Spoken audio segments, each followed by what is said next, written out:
Hello one and all, Jasper here, and let's jump back into this series that I'm sure is having negative effects on my mental health and total lifespan. I gotta say though, now that we are officially halfway through Season 3, I have to say, I'm surprised at how slow this season is. It isn't as slow as Season 2, Christ, that would have lost a foot race to a koala. Maybe slow isn't the right word, but uneventful. Realistically, we are roughly where we should be given the time frame of the books, but so much of the side is being removed, and normally that would be reasonable, but nothing of equal value is filling these gaps. I've refrained from mentioning some of these in the hopes that the show might tackle them later, but I don't think that's going to happen. For example, the Greyjoys have only been mentioned once in the last season. What has come of our letters to the Greyjoys? They have been to no avail.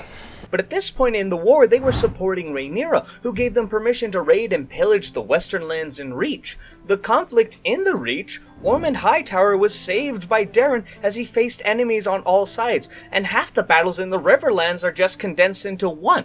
Heck, I still don't feel like I can talk about some of the characters who have outlived their book counterparts because I'm reasonably confident said characters are still going to die, and I don't want to spoil that. Enough of my whinging though, let's jump into this episode and talk about what is different and's been changed. We're in the Riverlands army, where Lord Peter Piper, yes that is his name, and we all know the reference, is talking with Roderick Dustin and Oscar Tully about how Criston Cole's forces are harassing them. It's kind of crazy that only now Roderick has asked that he and his Grey Wolves be sent out to deal with Criston. You think that would be the obvious first choice? Then loose my wolves and me on the hunt, and we will bring him down. I thought that would mean in this episode a particular event would take place, but looks like that will not be the case. Maybe next episode. Peter, on his way to his tent though, is attacked and killed by Criston himself, getting his throat slit, and they start to burn the tents around them. First off, this is not how Peter dies. He actually dies early in the war at the Battle of Acorn Hall, where apparently his heart bursts at the sight of his grandson's head on a spear. While we're here, there is a part of me that wants to question about how easy it was to kill Lord Piper, who is a pretty notable man of power. He probably could have done the same with Roderick and Oscar if it was this easy to take care of Peter. Especially when they were all in the same tent together. We're over at Harrenhal now, where some thugs seem confident that Aemond is in the castle, which I guess is true, so apparently Aemond has just been at this castle the entire time. And Vhagar's just been flying off on its own? Vhagar! She's gone. So I refrain from talking about this in case it came up later in the episode or series, but it's not a major spoiler, so I'll just say, in the books, Aemond had decided after his argument with Criston to pretty much just torch the Riverlands. But the show seems to be saying that it was actually just Vhagar doing its own thing as it got hungry and wanted to nab some food.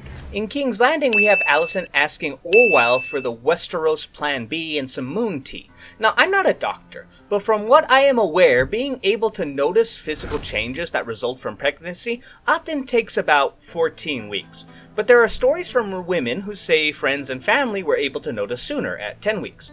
If Alicent noticed at that time and was able to get the moon tea quickly enough, a miscarriage could be induced early enough that nobody would notice. If it's later, for example 14 weeks, then it's too late and you're in for a much messier affair. Though personally, it's still crazy risky at 10 weeks. Lysa Arryn was presumably 2 to 4 weeks pregnant when she told her father about it. She was given a strong dose that nearly killed her and fucked up her ability to have children. So at this point, Alicent just flip the coin and hope it's a girl, because doing this, you're risking both of their lives. It's mine! It's my own! It's mine! It was nice to see Helaena actually protecting this child, though completely out of character. She didn't give two shits about the one that got its head sawn off, but this one is hers, so it's different. The eldest son wasn't hers, I guess. Just a few doors down, though, we have Sabitha Frey. Now, we don't know a ton about Sabitha Frey in the book, but considering she married Forrest Frey, who tried to wed Rhaenyra, and that Sabitha actually traveled with her husband during the war, it's safe to assume she is at most the same age as Rhaenyra, though likely younger. The actress chosen is obviously much older than Emma, being 3 decades older. In the books, after her husband dies in one of the cut battles, she takes Harrenhal when it's abandoned, though Aemon shows up on Vhagar unexpectedly, so she hides in the privy. Once he leaves, she turns back to the twins and never served on the small council. It's also likely that she was a lesbian who spent time with Alicent Blackwood, who we also saw in the second episode singing with the Rivermen, who is much closer than Sabitha in how she looks in the books. She would have been about 23 years old during the war, which I think the actress can pass for, and it's also why I think Sabitha is younger in the books, but who knows, maybe Alicent likes that gussy. The only thing of note appearance-wise is that Alicent had much longer black curly hair.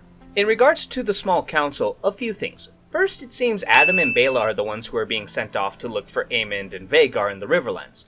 In the books, Daemon and Nettles were the ones who had that task given to them.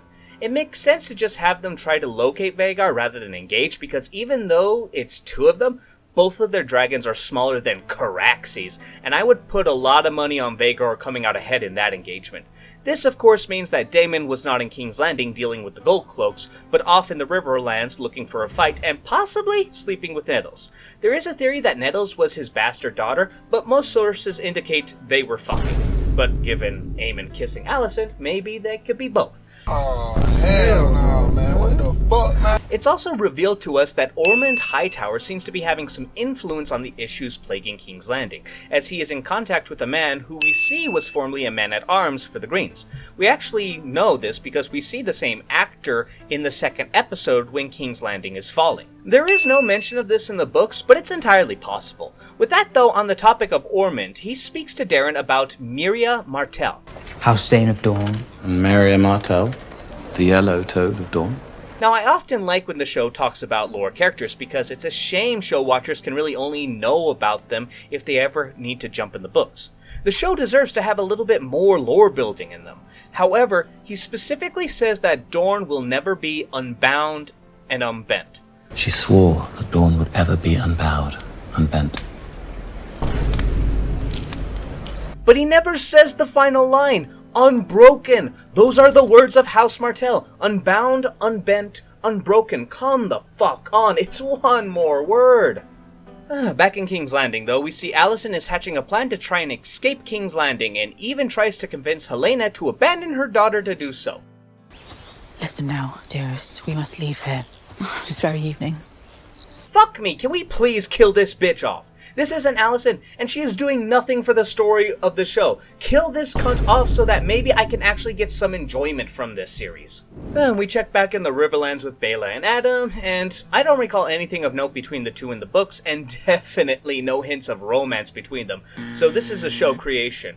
Though I gotta ask, tactically speaking, how long should you wait for someone to hit on them when their husband dies? Because I feel like it hasn't been that long. Most of the episode from here is hammering in on the differences already mentioned, so we're going to jump all the way over to Aegon and Larys, who, after making plans to sail to Essos, are approached by none other than Tywin Lannister. Now, don't get me wrong, I'm happy that Tywin is alive, but there are some issues with him coming back in the show. First off, even if we do assume that he survived the Battle of the Gullet and magically made it to the shores of Westeros, what the fuck is he doing in Rook's Rest? How long has he been there? Is this some sort of contrived bullshit? Absolutely. Also, as mentioned before in episode 2, he should be in King's Landing, currently getting tortured and mutilated. And the final thing I want to talk about is the ending scene with A Feast for Traitors, which results in Luthor Largent and others' deaths.